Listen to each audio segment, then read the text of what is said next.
Nightbeat Media, we in here. We living the dream, turning my dream to reality. Young entrepreneurs determine their own salaries. Yeah, they try to hold us back, but I'ma let you know, we ain't waiting for a welcome in, we kicking the dough, yeah. Live the dream, you know we live in the dream. Ain't no limits to our vision, Nightbeat, that's the team, ayy. Live the dream, you know we live in the dream. Ain't no limits to our vision, Nightbeat, that's the team, hold up. Hello, welcome to another edition of Living the Dream. I'm your host and moderator. My name is Gregory Tucker. I have the opportunity of sitting here today in the studio with the man, the myth, the legend, the overall energetic, the most energetic person I ever met and had the pleasure and opportunity of knowing for over 20 years. His name is Vince Deck, aka goes by the original. There's no other Johnny Metal.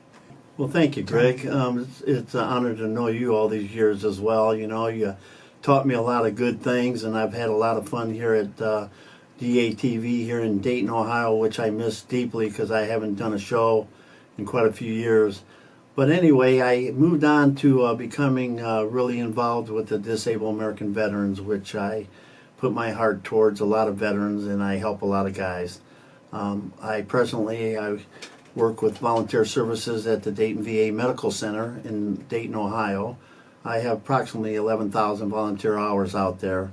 I staff the ICU waiting room up at on the third floor there at the hospital, and I also work with hospice. I do different things down there at the hospice. They needed some refrigerators, so I went out and bought a bunch of refrigerators and put them in the rooms for all the families who spend time with their loved ones. Also, I'm involved with the National Dayton Cemetery, National Cemetery Committee as well. Once a week or once a month, again, I go out to the meetings and stuff and sit on the board and work with the different things we do there at the cemetery. And I also take veterans up to Cleveland for surgeries and stuff at the VA Medical Center, which some of the guys have heart conditions, which they have open heart surgeries and things like that. I've had a lot of guys in the past that I've taken up to the Dayton VA, or not Dayton VA, but the Cleveland VA, where they had their open hearts and everything, and they thanked me for taking them up there with their families and things like that. But in volunteer services, we have different opportunities for anybody who would wish to become a volunteer at the Dayton VA Medical Center. They can get a hold of me. My number is 830-0218, area code 937. And we could get them hooked up as a volunteer if they like. And the positions that we have out there is like we have red coats at the front desk where they escort people to their appointments and things like that. And then also we have a golf cart drivers that we need to pick up veterans out in the parking lot that have trouble walking. So what we do is we pick them up in the parking lot and we bring them up to the front door and we drop them off, and then we take other veterans who need to go back to their cars. We put them on the golf cart and we take them out to their cars. So, you know, because there's a lot of guys there that have problems walking because their knees are bad or whatever. And then also we do things with hospice as well. We could use people at the hospice unit down there because we need volunteers there as well as the cemetery. You can become a volunteer at the cemetery committee as well. And there's numerous different programs there in volunteer services. There's another one I like to bring up, I almost forgot about, was you could become a honor guard out there to pay the last respects to the veterans who served our country. And then also I'm just trying to think of other things to say. Well, there's a lot of things that you're associated and that you're working on. Sure. Or organizations that you're working with. Let me ask you, what has been some of the biggest challenges when it comes to getting volunteers? Well, we've been trying to get volunteers, and I came up with the idea to write a spot. Well, I wrote a spot and I took it to public relations there at the VA, and they had typed it all out on VA letterhead, and then I submitted it to a wonderful station, which I don't even know how to thank, which is WSOW Hubert Heights FM. It's a classic oldie station, and the fella that runs it, who's I think who's in charge, program director and stuff, is Denny Sanders, which I remember him years ago when I had my store in Massillon, Ohio called Layback Records. I was in business about 20 years. I was a Ticketron agent, and but Denny Sanders used to do some commercials for me when I had my store. And then when I heard him on the air, I was wondering if it was the Denny Sanders from WMMS. Well, WMMS back in the 80s was 10 years #1 station of the year in Rolling Stone's Readers Poll. And I have not seen him yet, but I'm trying to make some time to go up to Hubert Heights to meet Denny Sanders again, because I haven't seen the guy in years.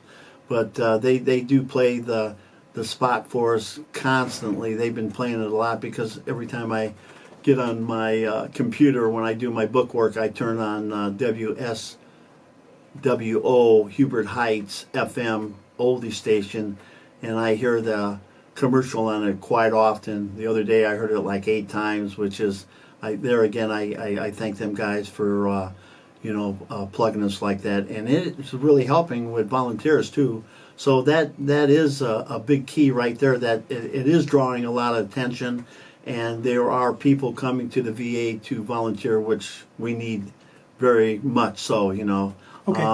What can a volunteer expect to do?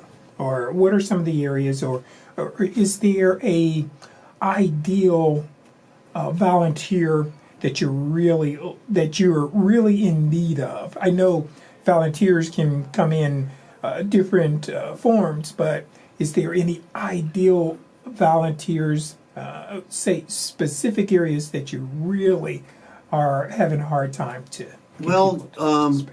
At this time we're focusing on volunteers in ICU.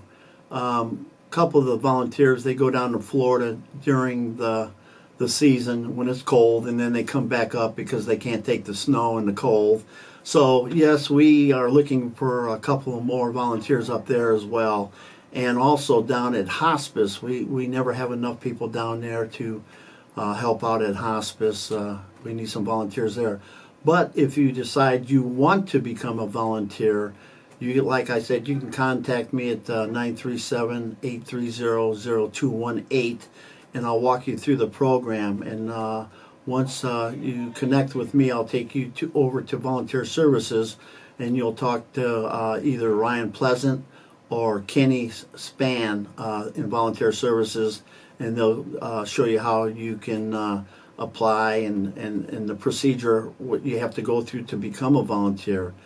How many hours do a volunteer expect to? Well, a volunteer can do as many hours as they like. Me as a volunteer there personally, sometimes I'm there like 12 and 14 hours a day, depending on what I need to get done. Okay. But going back to becoming a volunteer, what you would like to do when you talk to either Kenny or Ryan, they'll give you an opportunity to go over a list of different opportunities to fulfill there at the VA. Okay. Now, I know from personal experience, I have volunteered. A matter of fact, I was one of your volunteers, and one thing that you guys do, and that is show the appreciation. Now, volunteering within itself has its own rewards. But what the VA and what volunteer services and what the DAV do, and that is they go and they acknowledge the volunteers well through an annual dinner, sending out a pin, a recognition of how many hours the Sure. volunteer has Yes. done. But it's something that's a personally rewarding, as far as being there to help and assist another human being. Well, I do volunteering because it's from my heart. I don't do it for awards or anything, recognition or anything like that. But it seems to all come my way anyway, And what I think that is, it's all about blessings from above, and I do believe that in my heart because it takes a very special person to become a volunteer and a good volunteer. And the volunteers that I have in ICU, they are very special people, and they have the heart, and you can tell just by talking to them and their actions and what they do. I have 3 deputies. I'll tell you what, I don't think you could ever find better people than I have to be my deputies. They are very gifted, very loving people towards the families and the patients there at the VA Medical Center. Our ICU waiting room, what we do there is we provide our love and caring towards the families by giving them a service which we give coffee, pop, water. We have snacks. I go to Panera Bread twice a week on Monday evenings and Wednesday evenings, and then I bring the Danish and stuff back into the hospital and distribute it among the people there and staff at the VA. Also, the bread and the bagels are basically go to 2 different food pantries. One in Richmond, Indiana, because my deputy, Mike Warren, his sister runs a big pantry over there, and they appreciate all the bread and bagels that I give them. And then the other pantry is up in Troy, Ohio. Okay. And tell us, I see you have the DAV hat on, and as a veteran employment coordinator, Yes. I ran into several veterans who were having problems as far as with their disability claims. Tell us, I know we're running short on time, but tell us about the DAV and what your position is there. Well, my position, I have numerous positions. One of my main positions is being at the VA as hospital representative, and I have 3 deputies that are under me. I was just appointed by the National Commander of the DAV back in September as his National Deputy Chief of Staff, which is a high honor. I mean, I don't know how to thank them people, but this is my second time. I was National Deputy Chief of Staff for the National Commander Joe Johnston back in 2013-14, and now for the National Commander Dennis Nixon, which is a Vietnam veteran and Marine, another real wonderful fella. But I'm the National Deputy Chief of Staff. Besides that, what I was trying to say is that being hospital representative, I have 3 deputies, which they all work up in ICU. All right. So I hope I answered the questions correctly. Hey, that was great right there. Well, thank you. I know a lot of veterans are happy, and that their lives have been changed because of your service and your deputy service, your organization's service. Well, thank you. We do appreciate you. Right now, we're about running on time right now.